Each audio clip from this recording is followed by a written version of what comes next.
And finally, today is the day. No, it's not this is not that day. But it's a day I've been looking forward to, somebody that I respect so much, who I've been at the helm of the affairs of my state, proud to say my Lagosian, and who, in my estimation and most people's estimation, did excellently well. Mr. Babatunde Raji Fashola, former governor, and now the Honorable Minister. You're welcome, sir. Good afternoon, Yes, class, and thank you for having me. Yes. And let me also say that it is a pleasure for me to finally meet you in person. I've had a lot said about you, good things I must say, and I've also listened in your program, and I think that at a time when people are really more dedicated to visual communication now, it must be a truly commendable job that you do to still keep this medium of communication, radio, alive. And it must be because there is some content to it. And I hope that in some way I will be able to help add some content to it. Thank you very much. Thank you. It's usually a tradition for me to make one or two statements before we start, and I intend to do that. Oh, by the way, we are going to do 1.5 hours. We'll do an extra 30 minutes so that we can take more of the questions when the time comes. But hold your gunfire, okay? Just hold on. I know people are itching to call it. In the week, the issue of the Chief Justice has come up again. There are two sides to it for me. There's the legal and there's the moral. The legal part, I'm not a lawyer. I'm not an SAN. I'm not a lawyer. And where lawyers talk, I keep my mouth shut. But from the moral point of view, I'm a bit saddened that the concentration seems to be more on the legal side of how something bad should be handled. You know, how something that shouldn't have happened in the first place should be handled. And like I said, I leave that to the lawyers. Maybe I'll ask. We have a son in the premises, and we'll ask him to chip in when that time comes. But suffice it to say that we all need to be very, very careful.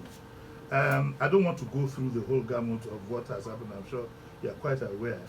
But like I said, both the southern governors, the Senate president's tweets, I think it's the middle belt of West Forum with Chief Ayo Adebanjo, and all of them, everybody seems to be focusing on the legal side of things. But as far as I'm concerned, I do not know how a man that has this kind of baggage that he has admitted to, if the reports are anything to go by, even minus the additional one that has been added to it, would now sit at the pinnacle of justice, under any circumstance, whether it's electoral or whatever, down the line, and we would sit and be comfortable with it and allow a legal process that would take close to 5 to 10 years, tossing back and forth. And what does it do? I ask people, for example, do you know what it is for you to go to the court to ask for justice, and you have to take some money along with you to give the judge? I hope all of you listened to what Chief Robert Clark said.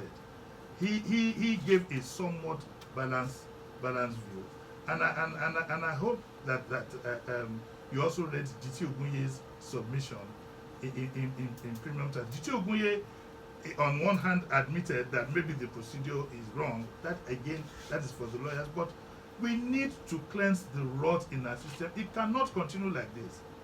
The chairman of I don't know whether they call him chairman or president of the NBA, who issued a statement on behalf of the lawyers, he himself is facing trial for state funds found in his account, though he claims they were his fees. But whichever way you look at it, it's state fund, and the whole thing is messy.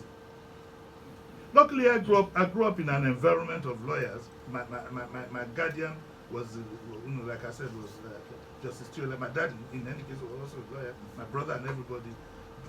Cousins, and this is not the profession that I grew up to know.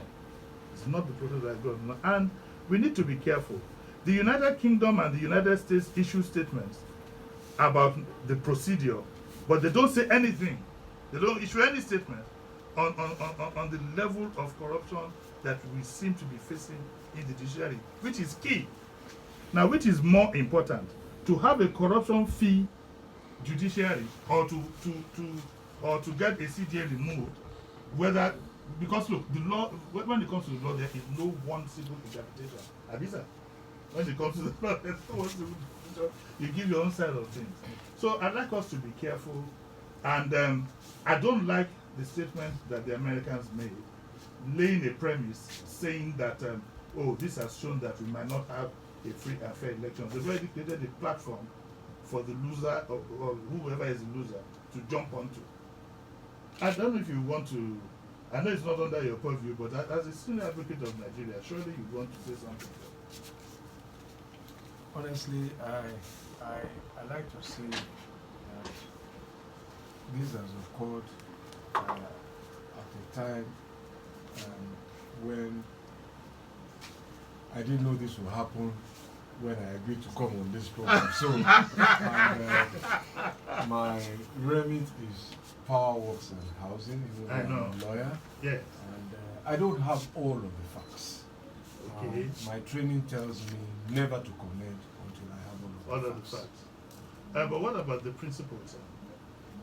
Mr. Disu, I don't have all of the facts. You don't have all of the and facts. I will not offer an opinion until I have All of the facts. I think an uninformed opinion doesn't help the matter. Well, I'm just curious that I would have thought that as a son, you would have taken more than a personal interest in what happened. But you do have some of the facts, but you won't form an opinion. I understand that. I'll let that go. I'll let that go. Okay. Now let's get down to Lagos, which is your primary area, primary constituency. You did so well for 8 years. I can say that anytime, without fear of favor. I've said it times without number. But is this the Lagos that you left behind? I'm sure you know the myriads of complaints that we have about traffic, environment, and so on and so on and so on. I'm sure you will be disturbed that this is definitely not the standard that you left behind. I'd like to have a comment on that, sir. Well, thank you for saying that our government did well. And for me, it was a job. And I had a great team with me, men and women. And we worked with civil servants who also stood up to be counted. And they're still there. And I think that we all must understand that in life, in the developmental process, is an unending cycle of a search to improve, to renew. And in the process of renewal and redevelopment, mistakes can and will be made. The road to success is littered with obstacles of failure, and those who don't fail don't succeed. And we must continue to then say what next, and it is in that sense of what next that I remain focused on about the choice we have to make. There will be lessons for everybody to learn, and I think that those lessons will be learned. Public service is an unending job. And so we must continue to move forward. I like to see tomorrow. I like to see what next. And in that sense, I don't look back. Yesterday is gone. Yesterday won't happen again. Today is almost going. It's tomorrow that I can deal with. So I think in that sense, I think that all of us as Lagosians must, in making the next choice, focus on experience. And there's experience on the part of my party, the APC. There's experience in the candidates that they have brought. As I said before, it was a team. So Jide Sanwo-Olu, incidentally, was Commissioner for Establishment Training and Training. And that was the ministry that trained all of the civil servants who did all of that work. You see, because when you give all of the credit sometimes to the political leaders, I've never built a road with my hands. I don't pack refuse with my hands. It's a team that does it. So Jide Sanwo-Olu helped us then train civil servants to take ownership and do all of those things you now talk about. Dr. Hamzat served in 2 ministries, science and technology, as we're trying to build the technological base of our government, and also in public works. So he was the one under whose remit we actually completed the Lekki Link Bridge, which has become an icon of Lagos today and I dare say Nigeria. So what is on the other side is experimentation and inexperience. And if you truly love Lagos, you can't experiment now. So I think going forward, the people I would vote for are those who have had the experience, who have run it before, and who can fix back what we say needs to be fixed back. But the man on the other side says that he wants to say with appreciate that we have been in bondage. Well, you understand what he means? Well, I think that it is for people to decide really and truly what they want in the next dispensation. If you want to experiment for another 4 years, if you also look at the track record of the party on whose platform he is addressing us and those around him, because you need to look at, nobody governs in isolation. Who are the people around you? What's the track record? So when you look at all of the problems we're dealing with at the national level today as a nation, where did they emanate from?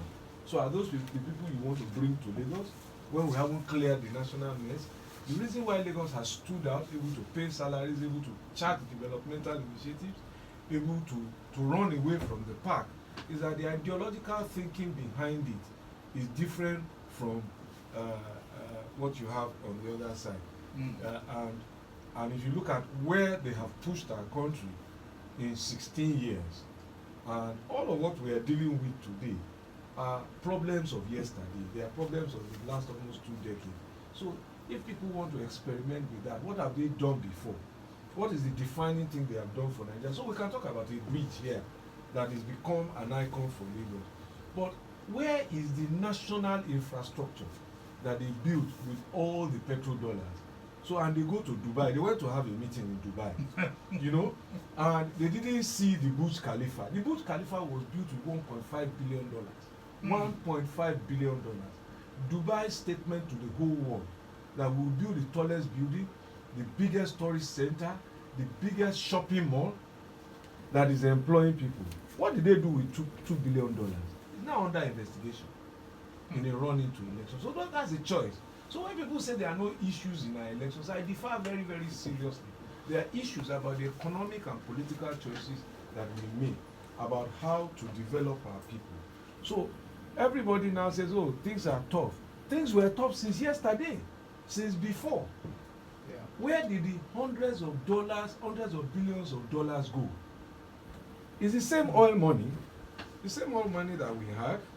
So in our presence, in a decade and a half, we saw Dubai transform from a small city to an internationally and globally competitive city. They just invested in infrastructure. They built roads, they built trains, they expanded the airports. We were stashing the money in airplanes, using it to import sugar, import champagne and all of that. So there are strong ideological choices that we must make in this election. But he also makes claim inadvertently to your predecessor that he is a puppet master who controls things in Lagos. I wonder how you react to that. My predecessor can defend himself, and interestingly, my predecessor is not on the ballot. I know. So I think I like the way you put it. My predecessor is not on the ballot. It is him and Jide Sanwo-Olu that are on the ballot, and it is to show that he's a better candidate than Jide Sanwo-Olu.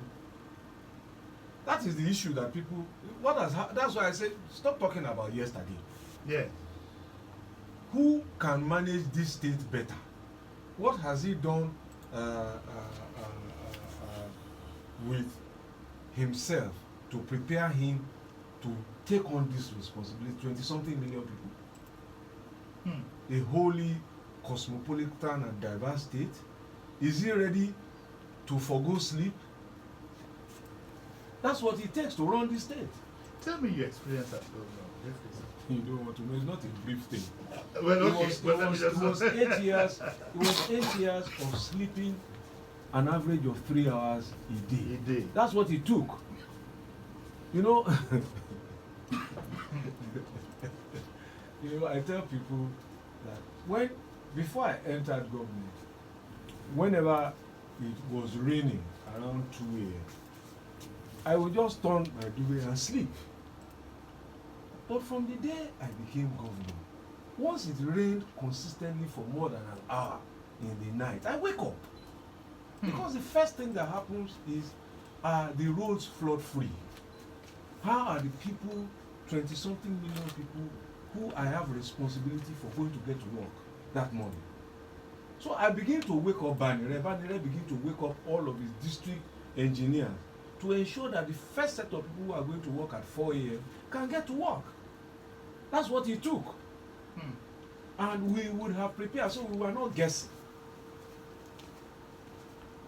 Look, there was a day a petrol tanker caught fire on Western Avenue at 11 p.m. Yeah. We cleared it. It burnt about 6 cars. We cleared it before 5 a.m. so that the next day, so when you are going, you won't see it. That's what it took.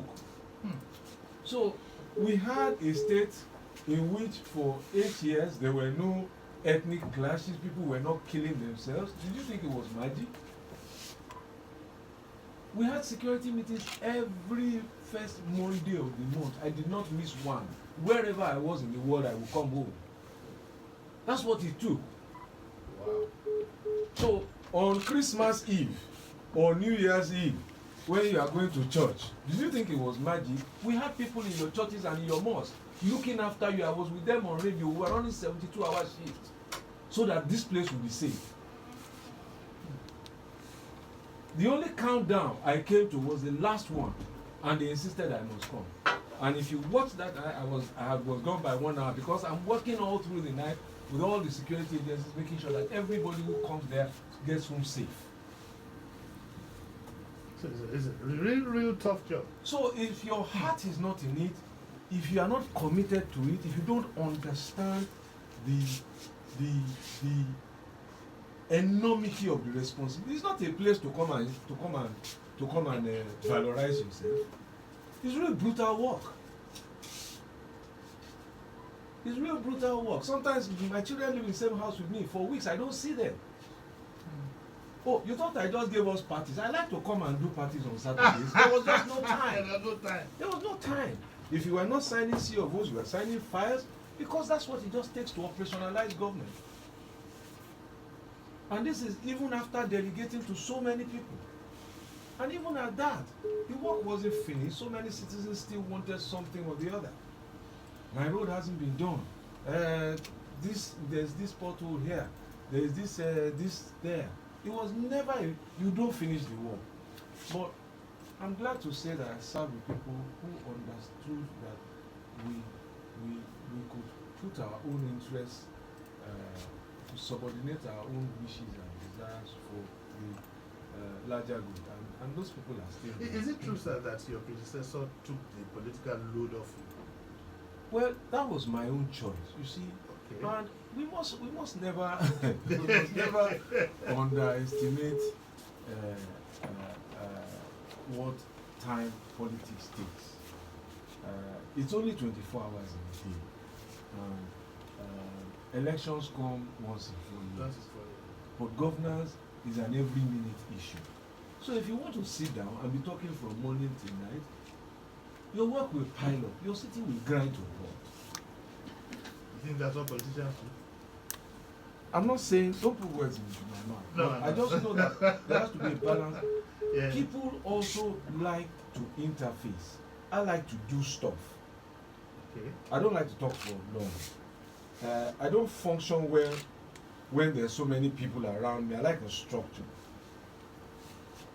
And excuse me, one of the things I continue to say is that when somebody has done something before you, if you don't have a fragile ego, just go and ask him, what mistakes did you make, and I learned from them. That's how I've learned to live.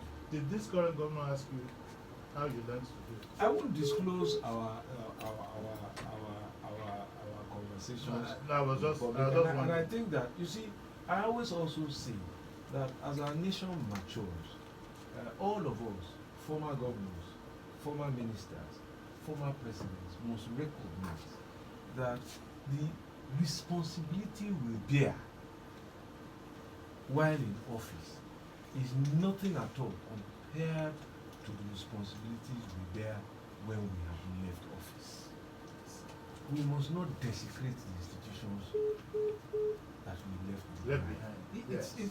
It's you see, so when I look across the world and I look at leaders who have left office and they allow those who succeeded them to do what they can, that doesn't mean there are no back channels for making suggestions where you want to make them. But all of this letter writing and grandstanding, nobody can do it like me.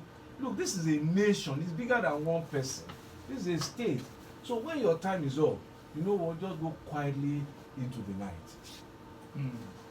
And let the nation move on. Well, maybe let me and let the state move on. ask this question at this point. This government is going to grant you a halt May 29 for another government. Hopefully, for you it will be the same government. But would you be interested in continuing in the next dispensation?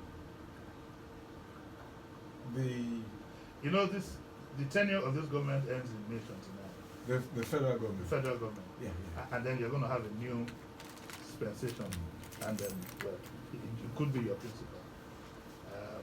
Would you still be interested in public office?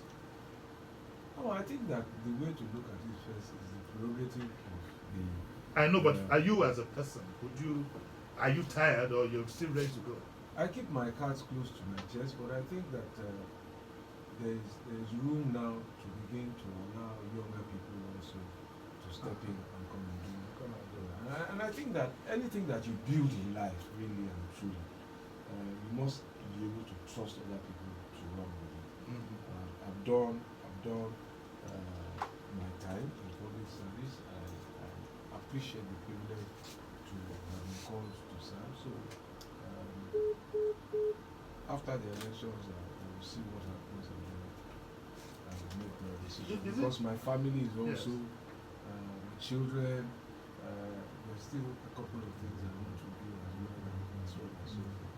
But I think I'd rather stay focused on what is in front of you. But you were quoted as saying that there's a possibility that after 4 years of President Buhari, the next president could be from the southwest. One newspaper quoted both you and Professor Shibaju as having said that. Excuse me. We have a political arrangement today. Yes. Where the opposition party is offering a ticket to a presidential candidate from the north, like us. Yes. And offering the vice presidential candidate to the east, unlike us. Okay. So it means, therefore, and they are saying, they are reported to have said, that what will come to the southwest zone will be the secretary to the government. And I do my own calculus. We were in Ibadan when I said it, because I know that people vote for many reasons. Okay. People vote because they want to see improved agriculture. Some vote because they want to see better power supply. Some vote because they want to see better roads. Some vote because they want to see rail. Some vote because they're interested in water supply. Some vote because they're interested in all of that. Others are even really not interested. They just want somebody who comes from their part of the world. That's another reason to vote. Yes. So we were at the town hall. So myself, Governor Amechi, Suleiman Adamu, the Minister for Water Resources, we discussed all of the developmental work that we had done. And I now said, well, another reason why you should vote for us is that, look, the president will be finishing his term in 2023. The field will be open. you have a chance at it as the Southwest. That's the way you said That's it. why I said. That's the way I said. That's not you the have way a it was chance reported. at it, because if you vote for the other side, okay, if you vote for the other side, oftentimes they tell you, oh, I'm going to do one term. No, In fact, the last president who was sacked also said he was going to do one term initially. Yeah. They said he won't sign an agreement, later he denied it. Yeah. So the thing is sweet. So Really? nobody really wants to do one term.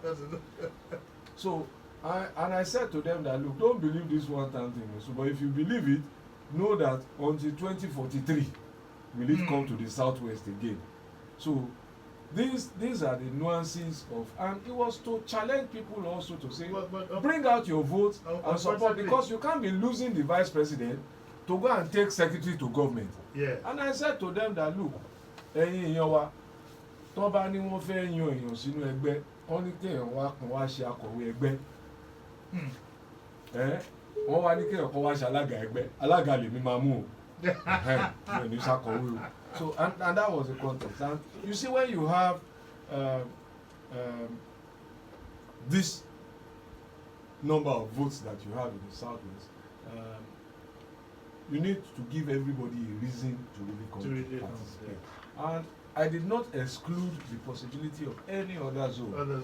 Because at the end of the day, no one zone in any case can win Nigeria's election on their own. It has never happened. So there are going to be trade-offs and alliances. But 2023 is further down the field. And I think that people should understand the context in which I spoke. Okay, sir. Well, that's good, because that was not the way it was reported. So, and I was very critical of it at that time. Let me quickly confess. Yeah, I mean, you're entitled to your opinion. I respect people having an opinion. Yes, I'm always ready to have a debate. No, it was because of the way it was reported. This is what I said. Then now that I heard what you said, it makes a lot of sense to me. So I withdraw that. On that note, we're going to take a short break. When we come back, then every communication lines will be open. The Twitter handle is Classic FM 973. The Instagram page is Classic FM at Classic FM 973.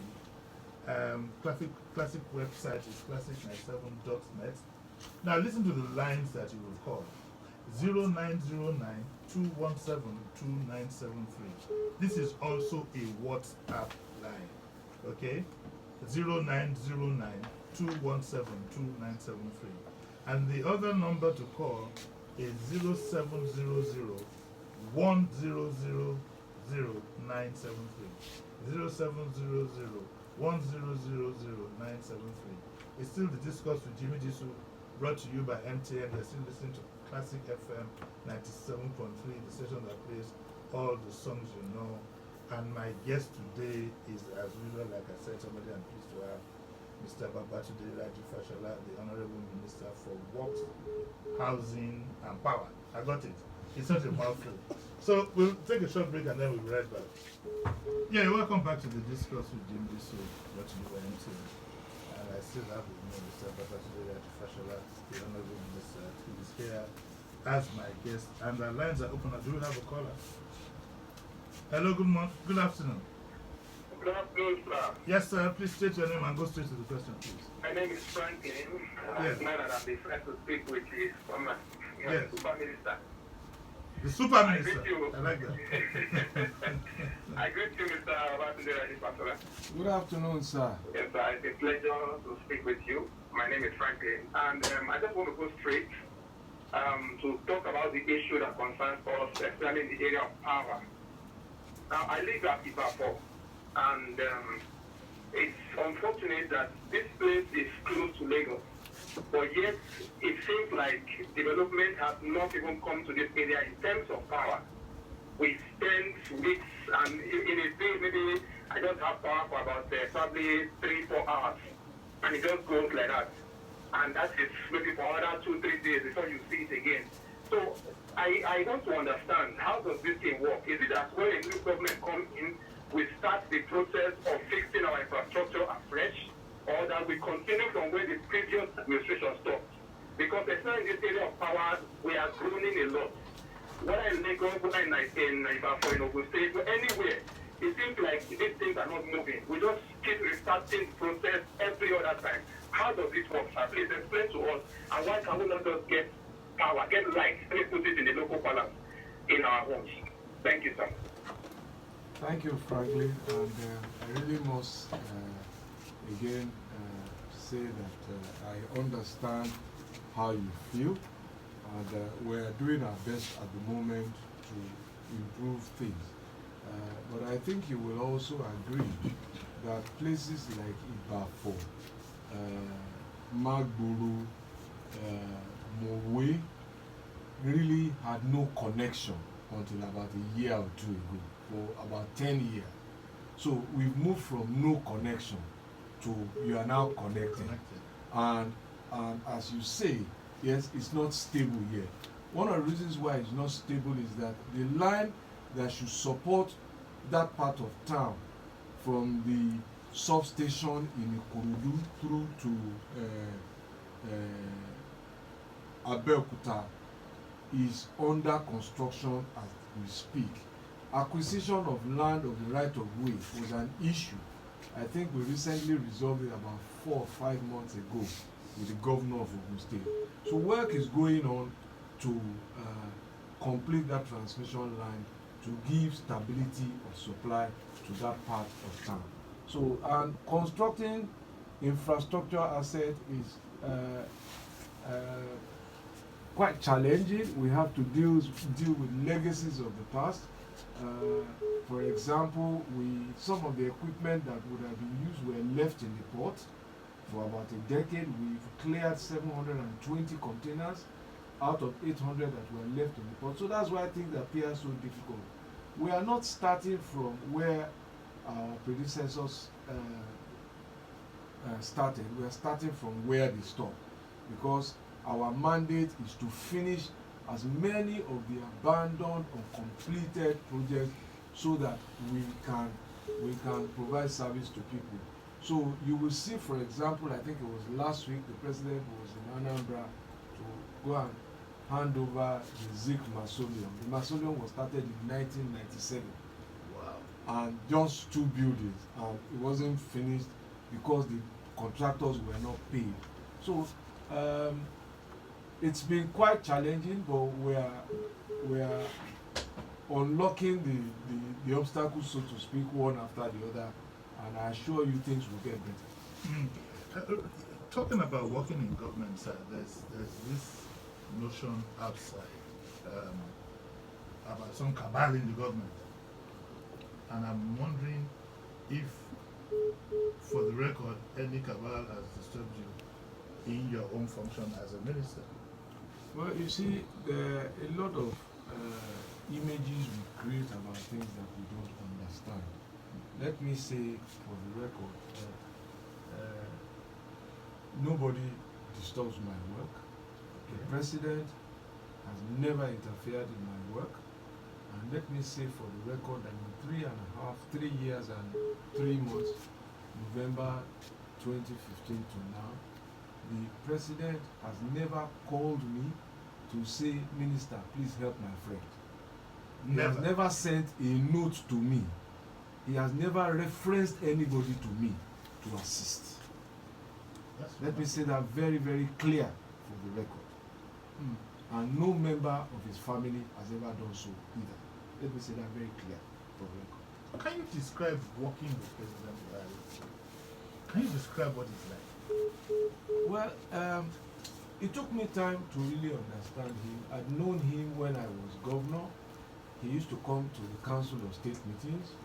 And he's a product of his background, very strict military discipline and all of that. But a man of great humor when he feels comfortable with you. A man of great humor, quick wit when he feels comfortable with you. But he needs to feel comfortable in the environment, and is also sometimes, I think his biggest strength can sometimes be a place to undo him. He trusts that people will do the right thing. He believes so much in the innate goodness of men, you know. I remember once I saw him eat for the first time. I said, "So you eat?" He said, "Don't be deceived by my food. I love my food. I only choose where I eat." Where I eat. And he usually refrained in his post fasting events in the evening during Ramadan is, "Thank God today's fast has ended. I just hate this fasting business because I like my food. Every other thing else that the religion says I should do, I can do. But this fasting business, I wish." You know, and those are he's also self-deprecating. He can make fun of himself and he can make fun of people he's close to, who understand him. So, and he's a no-frills person, really. He's very comfortable in whatever position he finds himself. He doesn't complain. He just wants... But people complain that he is slow, you know. That is part of the menaces that people highlight, you know. There's this general feeling. You could be wrong. We are not close to you know, there are times also when people in public service or in private life have been also vilified or acting without due consideration or being in too much of a hurry, and then everything just bottoms up. So once you are a public figure, right, you come under immense scrutiny. What you wear, whether you frown, whether you laugh, what color you wear, what you say.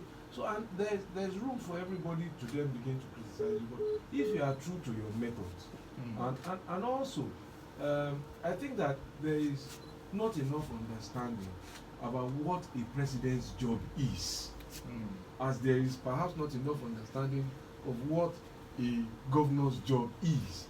So people expect that certain things, the president, there are certain levels of life that the president cannot impact. For example, as a federal government, our responsibilities are federal rules. Yes. As a federal government, when it comes to water supply, our responsibility is abstraction of water from the river bodies, not your last mile connection, not your water works, not your mains pipe. That's not federal government's responsibility. And so there's so much that is expected of the government, of federal government, perhaps in a lack of appreciation of how much the president can really do and what they expect of him. And again, the temptation is there to compare your president with other presidents. So in terms of a great speech maker, that was never what President Buhari offered us in the election. He didn't tell us he was going to make great speeches. So he really didn't have to debate. Yeah, he didn't tell us he was going to make great speeches. He just says that, look, what this man brings to the table is that for the first time in a long time, we have a leader that people cannot point at and say is corrupt. Corrupt. We haven't had that in a long time. And what it offers us, for me, is an opportunity to reset our values as a people.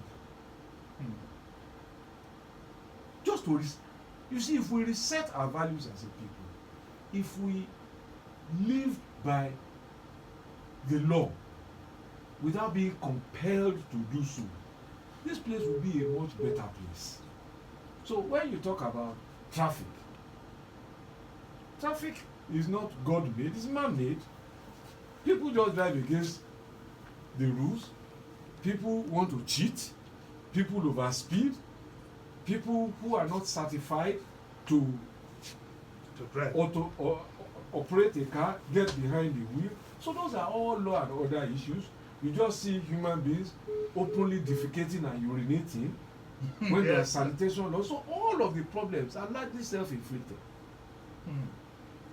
So, and when you look at it, this man is saying if you live somewhat with some restraint, and by his own example, and people have said the power of example, right, is much more profound than the example of power. So by his own example, so last night we were talking, a friend of mine, we were looking at lions. And he said that one thing he finds interesting about lions is that when they kill and they eat, once they are full, they go away. Yes. And even when they see prey, they just walk past it. Walk past. And I said to him, that's nature. that nature has provided a balance. It is us who are trying to upturn it. And I said, you know what? Their kill rate is between 3 to 4 out of every 10 attempts. They don't succeed every time they hunt. Yeah. But in spite of that, they don't storm it. They don't storm it. They take what they need. And if we all took what we needed, and people say, oh yes, I'm broke and this and that, I understand it. But if we sit back and reflect, how many of us have 15, 20 suits that we haven't worn? How many of us have 40 handbags and 18 wristwatches and uncountable accessories that we don't use? How many of us have stock that we have bought when things were good, land that we will never build, that we are trying to give to the third generation who haven't arrived? And we can't convert those assets to solve today's problems, and then we say we can't pay school fees. I agree that there are some people further down the line, you know, so when we begin to talk about trader money, empower, and the school feeding program, I think some of us need to reconnect better with what is happening down there. Down there. That trader money, 5,000, 10,000, all those people who sell by the side of the road, that is what puts food on their table at home. Half a bag of rice, a quarter of a bag of beans, and some pepper by the roadside, and you see that small sign, food is ready. You know, this is the first time a government has said, let's go to those people. Let's go and give them that better. You can complain about poverty all you like, and poverty won't go away until you do something about it. So poverty is also malnutrition. So you now have 9 million children eating a meal a day, every day in this country. No government did that before. 9 million children. They get eggs. So people are selling eggs so that those children can be fed. So at the time we had all of the growth, where did the money go? When we had growth, we paid 5 trillion naira to bail out 300 people who owed banks under ANCOM. That was the choice that we made. But these traders, these children were starving in schools then. And the people who ignored them are now weaponizing the poverty and saying that they want to come back. So this, for me, this is not about any color. Just begin to think through this thing as you go to make your choice on February 16th. Which government, which people are saying, hello, listen, this thing starts from a pyramid. The widest base is at the bottom, where the most vulnerable people are. So if we can spend 5 trillion on 300 of the richest of this country, they are now spending 20 billion naira on the poorest of the country. It's now causing an uproar. It's now vote buying. But let me say to those who don't understand it, the social intervention program has been in the budget of Nigeria in 2016, 2017, and 2018. Those who are complaining that trader money is vote buying passed it in the National Assembly. It's in the budget. I know that for free. It is because they now see that, oh, people are liking it and it may affect how they choose. They decided to now stigmatize it. They're also throwing restructuring at it. Restructuring is a long story, but I think that the point we must make, my position about restructuring has been very well documented in the public space. Everybody knows where I stand. I stand for state police. Everybody knows where I stand on wages. We've had our wage issues here, and I've said each state should be able to determine what it can pay. We set up our own wages commission. Everybody knows where I stand on local governments. When we created local governments in Lagos, I was one of the lawyers who went with Professor Emi Oshibajo in the Supreme Court to defend our position. So my position is well known by conduct and by document and by public speaking. It's on record. I don't oppose restructuring. But I think that people should ask questions. People should ask questions about those who now flag restructuring as the holy grail for the next election. Ask them, what do they mean? Just ask them. If they tell you what they mean, then ask them, where were they when we wanted to create local government? Because local government is restructuring. What position did they take at the time? Ask them in 1999 when Lagos State wanted to break the monopoly of PHCN and wanted to do its own power, and all the obstacles they put in the way, that was restructuring. They opposed it.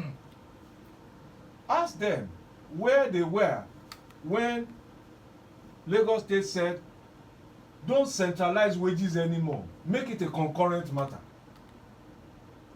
My position on that is documented in the minutes of the Council of State. Now, and there are lessons to learn from Brexit. Lessons to learn from Brexit. Because at the end of the day, I think that well-meaning, ordinary Nigerians just want a better life. Yeah. And those who are now selling restructuring to them must tell them how restructuring delivers a better life. That's the question on the table. So I'm ready to have a public debate at any level on this matter.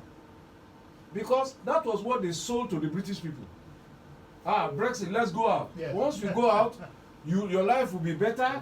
We will save the 30-something billion pounds or 90-something billion pounds that we pay to the European Commission, and we will use it for the NHS.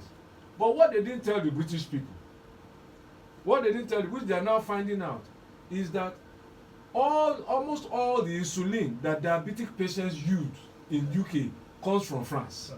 And so the cost of insulin has gone up. What they didn't tell them was that, once they leave the EU, they can't queue at a border post again in Europe and stay with European Union. It was in the middle. They now said, so we are going to stay with other people. You didn't tell us this. And you know, there's so many things. The fishing rights in Ireland, they didn't discuss it. The Good Friday Agreement that brought peace between the Republic of Ireland and Northern Ireland is now threatened by this Brexit thing, and they are saying, no, we want that border to be free. You didn't explain this to us properly. And let me tell you, we've also restructured here, and it has consequences. We've created more states. So we are still building secretariats now for states that didn't have. Ekiti, Bayelsa, Anambra, Zamfara. There are still unresolved boundary issues from creating those states. Some people, for them, restructuring is they want to go back to parliamentary era. Yes. This generation of today must ask them why during that parliamentary era they couldn't stop the civil war, because it was the crisis of that political period that ultimately led us to the civil war. So you must just ask these questions. Some people say, well, yes, we want this, we want that, but they oppose state police. They said the center is too powerful. Okay, so they want to break up the center, but they don't want a state police. So how do you have a federal court, a state court? How do you have a federal lawmaking agency and a state, and you don't have a state law enforcement? So what do they really want? So we need to be careful. For some people, their sense of restructuring is, okay, we want to have our own country. Be careful, because you have roots. We have intermarried, so you may have to take a visa. So go and see your in-laws. So if you want that kind of restructuring, go and see what's happening between Sudan and South Sudan. It hasn't brought them a better life. No. So a better life is not necessarily a new document. It's some of these ethics, saving money, stop this grand corruption where people were taking our common wealth and invest it in our infrastructure, in rail, start building and consuming, start growing what we eat instead of importing food. These are the things that the Buhari administration has committed to. Okay, sir. And just a final point on that matter. You know, at the inception of this administration, about 20-something states or so were struggling to pay arrears of salary. Yes. So, but it was convenient to go and take the money from the center. They say it's too powerful. And they say, they just create all these illusions. People should check. The president is too powerful. Nigeria's president is the most powerful in the world. Go and look at the constitution, and all the powers given to the president under the constitution are subject to one form of check or balance, or one confirmation. The fact that people don't do their work doesn't make the president too powerful. If the president was so powerful, he hasn't been able to pass his own budget on his own every time. So it's all, they just create spins to hoodwink people who don't fact check them. I'm ready to fact check them and bring them to the table, because for the last 3 years at least, this president has tried to pass a budget without interference and he's never succeeded. But he's the most powerful president in the world who can't pass his own budget. Okay, sir. Because we're running out of, I think we have another caller. Hello? Hello, yes. Good afternoon. Good afternoon. Hello. Yes, go on. Yeah, good afternoon, sir. Good afternoon. Yes, please go on. I want to ask the Babatunde Raji Fashola, I love the man, describing as the celebrity governor when he was the governor of Lagos. I want to ask a question. He spoke about security, how he was unable to sleep when he was the governor of Lagos. Now you are a federal. How do you feel about the security of the entire nation? Yes, let's be realistic, sir. Secondly, you talk about 16 years, people sparing money. I remember very well, I was in Lagos when you were a governor. When Dr. William Okonjo-Iweala, they say that our Nigerian economy, you might lead us to recession and then that Nigeria should stay. You and your colleague, I had a chance to be corrected, took the federal government to court. That money should be shared. And then the share is there. So what do you have to say about, because when we talk about the past 15 years, you are part of the 16 years because you're a governor of Lagos, we took federal government to court them. Thank you. Okay, very quickly, thank you very much for your intervention and contribution. First of all, asking me about federal security now is asking me to account for what I'm not responsible for. I'm not the Minister for Defense, I'm not the Minister for Interior, but I know that my colleagues in those ministries are doing their level best to improve the security situation in the country. And I must say that it is a lot better than it was in the Northeast. But it's an ongoing thing.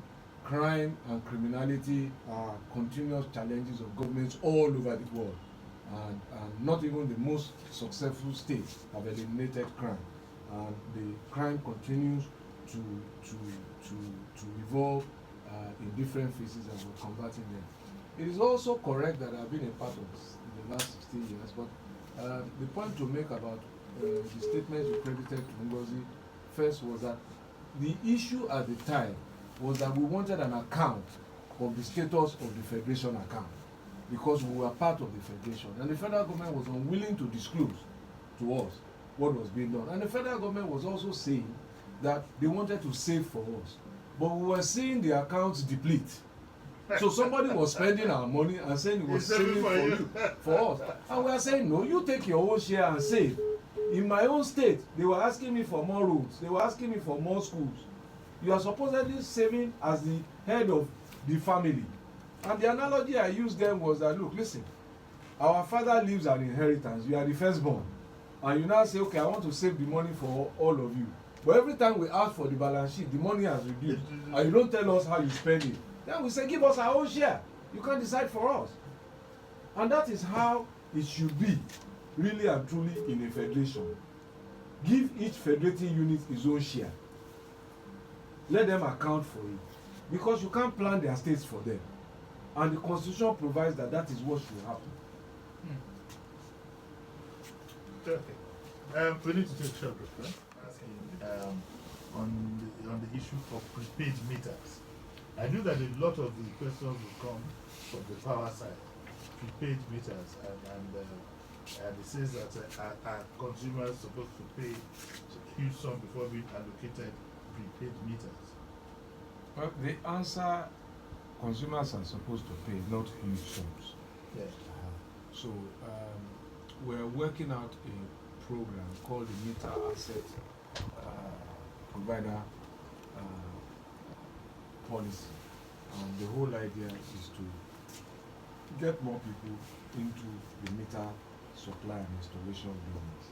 The Discourse have the responsibility by contract to supply meters, but they haven't been able to do so at the speed and the quantity that consumers clearly want.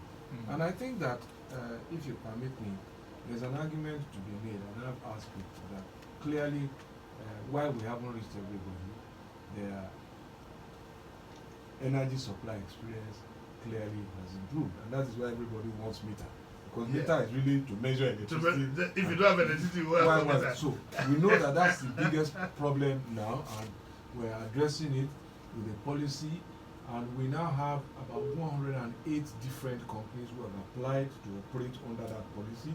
They are going through process, and that process will ultimately lead to a decentralization of meter supply under regulation, but with more capital into the business. And let me acknowledge also that some of the Discos are still installing and supplying meters as we speak.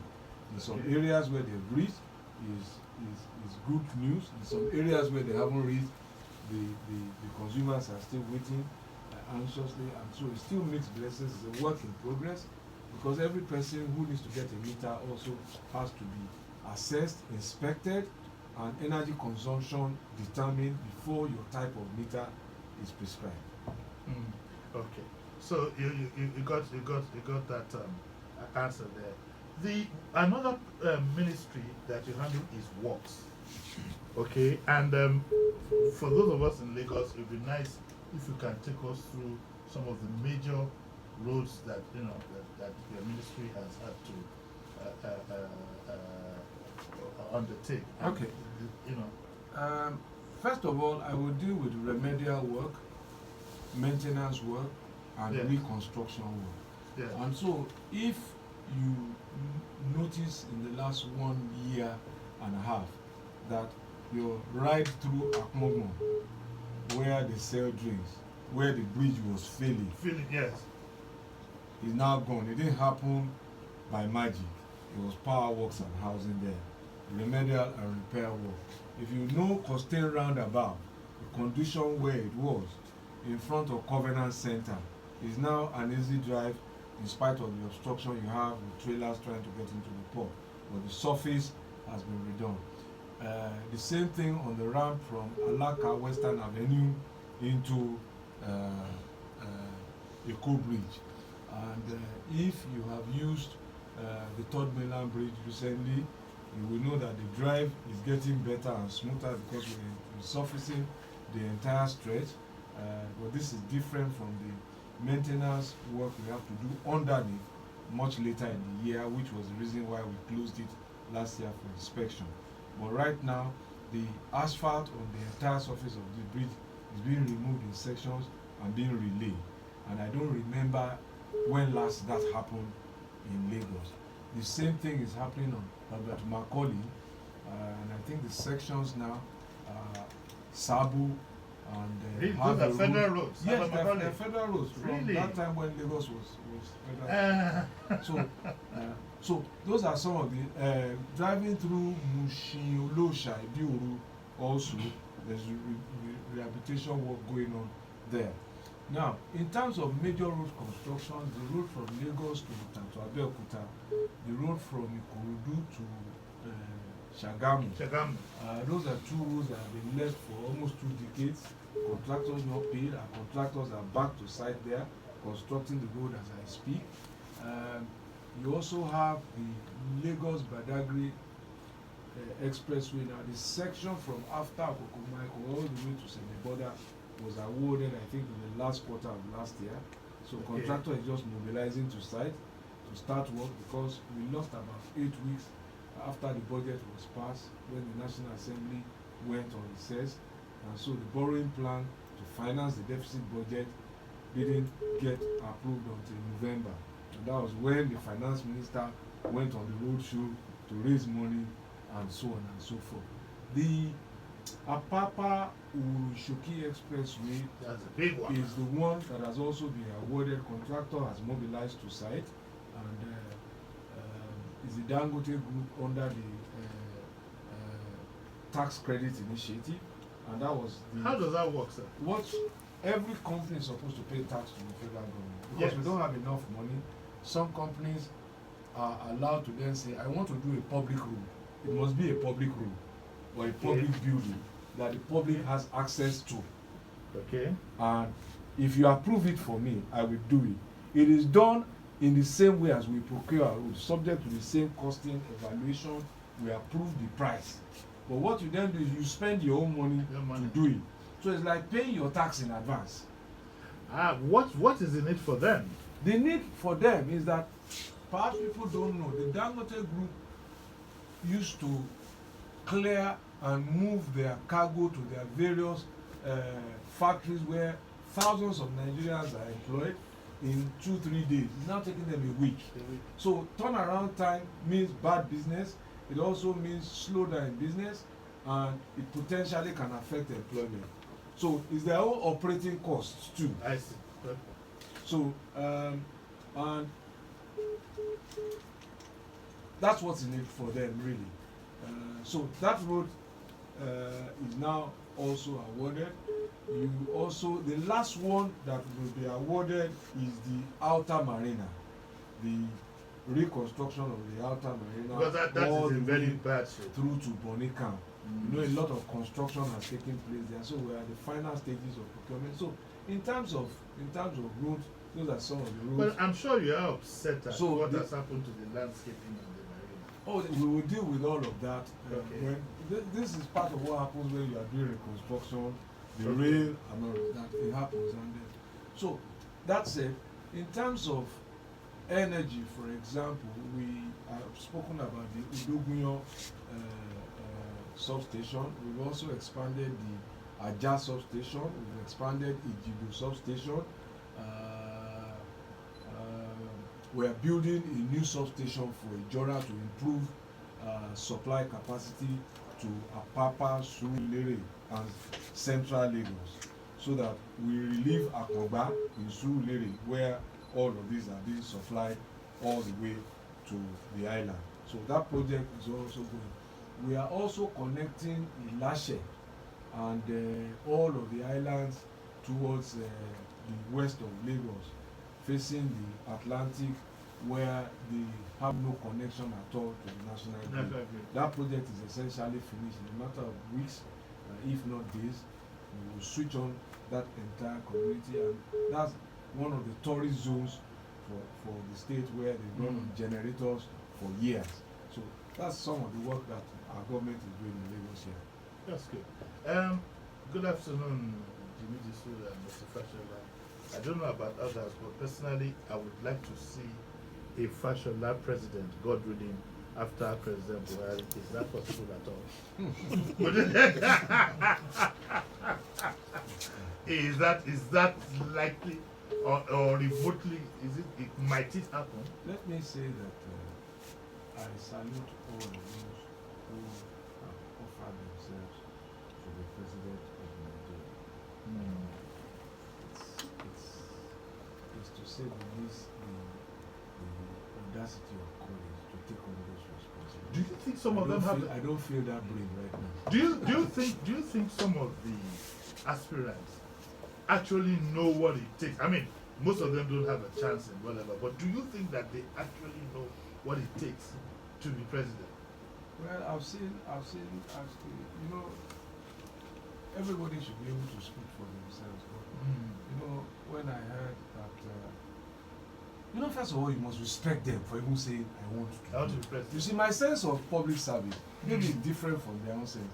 Every time I see somebody who says, I want to be a local government chairman, I want to be a governor, I want to be a senator, I want to be a president, what I believe that person to be saying is, bring your problems. Because that was how I approached being governor. So from the day that it was clear that I could not dodge the responsibility to be governor, so I started tidying up some of my affairs.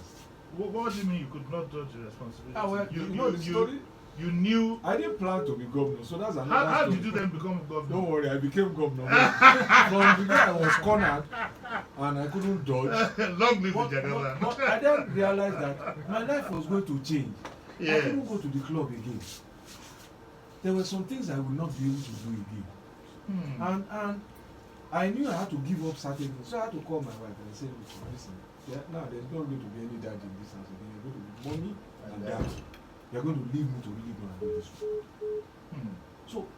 So in that sense, I respect those who offer themselves to do this work, in the assumption that that is what it means to them, because that's what it meant to me.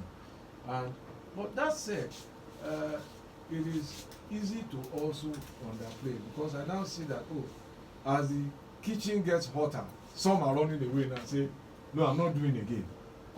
What did you think was going on? So, and you don't even know that the time in which to run away has passed, and then you spend taxpayers' money to prepare for you. So, and then you can criticize everybody else who is in the space. So, and you begin to shape the kind of person, really, who will govern in how they manage the crisis in a campaign. Because campaigning is a very short thing, and there are going to be problems in that campaign. But governance is an every minute thing. So those who begin to run when the heat gets to them, you know that they are not your candidates. It's a very, very testing place. It's a very, very demanding experience. It's the ultimate sacrifice, and I dare say the supreme privilege you can have as a citizen, to be entrusted with that responsibility. People talk about the president's age and the fact that he had health challenges. Do you think President Buhari has that physical and mental whatever to take us through another 4 years? He took ill, like all of us do. Yes. One of the things I remember when he took ill was that was a period during which he was involved in this Gambian crisis. And I seem to recall at that time that he was planning to go on leave but couldn't go because of that crisis. And he used to come in at night, 2 a.m., sometimes 3 a.m., crisscrossing, and perhaps he did not pay enough attention to his health at the time. But that said, he's recovered. I sit with him in council. We still have he chairs our council meetings when he's around. When he's not around, the vice president chairs it. I think the point to also make is that this man is campaigning in 2 states every day. So you can begin to see. And don't forget, in the last primaries in Lagos here, he was the only one who sat through the entire almost 70 hours. All the other candidates who were much younger than him ran away. They went to bed. They went to bed. So, including his opponent now. Yeah, well. So believe what you like, but I always say, what does the evidence show? He's doing 2 states a day. Which of his opponents are doing 2 states a day? So really and truly, you can begin to see where the staying power is, even from the way his campaign is running. They do 1 day, then they disappear for like 3 days. Then you hear them. The man has said, give me the program, I want to run it like a sprint. And it's been doing 2 days. 2 states a day. Give me as because we have just 1 more minute. As just an ordinary citizen, as Babatunde Fashola sitting back and having a free time, and you just want to let your imagination stray. What do you think will happen if your opponent wins the election, if Atiku wins? Can you give us a picture of what you think, with your knowledge of what you have? I think that when an election has been won and lost, it has been won and lost. That's it. But the danger for me is the people who really I can't conceptualize it really and truly. First of all, our base is intact. We have done more work in 3 years than their records of 16 years can boast of, the electorate know that yes, in order to have an enduring economy and the kind of life we want, we have to build these hard foundations of our rail, power, roads, bridges. We have to consume what we eat and stop exporting prosperity abroad and importing poverty. And those are the decisions that we have taken. So this is really the Buhari government and the APC government saying the cycle of change has turned almost full cycle. This is the last push to consolidate on it, and you have a Nigeria that really begins to play the way you know that Nigeria can play. Prosperous, developed, because infrastructure defines your status of development. When a man lives in one bedroom flat with 12 children, you will see poverty immediately. Yes. And when another man and a wife and 2 children live in a 6-bedroom house, as it is definitive of the status of a family, so it is definitive of the status of a nation. The fewer bridges and roads and schools and hospitals you have, the poorer or underdeveloped you are. It is that simple. And these are the things we have committed to. So I don't see how we can lose this election. I don't see it. I don't see it. I wish you all the best. Thank you. Honorable Minister, thank you very, very much. I am more than grateful that you found time. You know, we tried to do this 2 times, but finally you made it. I am honored to be here. Thank you very much. Thank you for the good work that you do. Thank you. Thank you. So that's where we'll call it a day. Remember that Monday to Friday, Classic FM, there's a front page news at 7. And at 9 o'clock on our sister station, there's a morning digest. On Tuesday, Jesus Onwolu will be here, your former commissioner. He'll be here from 9 o'clock in the morning, and he'll be here for 1.5 hours. Let me quickly add that for balance, in case you didn't know, this time last week, we had Jimi Disu. So everything is. But the deputy. Your namesake. My namesake. But his deputy, Hamzat, was here, was at our sister station sometime this week. Tuesday. And he put up a very brilliant, and he gave a lot of credit to you. That you trained him on. Femi is a good man. Yes. And I think him and Gideon make a formidable team. My only fear is that, isn't it like putting 2 big rams in the room? They seem to be they seem to have equal status. If their focus is on development, you have the two of the best. They just be a team. Yeah, Yes. they just be a team. Yes. Thank you very much, Ms. Babatunde Fashola. And thank you very much, Lawrence. Akim Bello, everybody here, thank you very much, Emmanuel Adeyemi. We have a full house here. Buki came in, especially to get a beer hug. That's where we call it a day. And God willing, I'll be with you this time again next week. Thank you all, and God bless.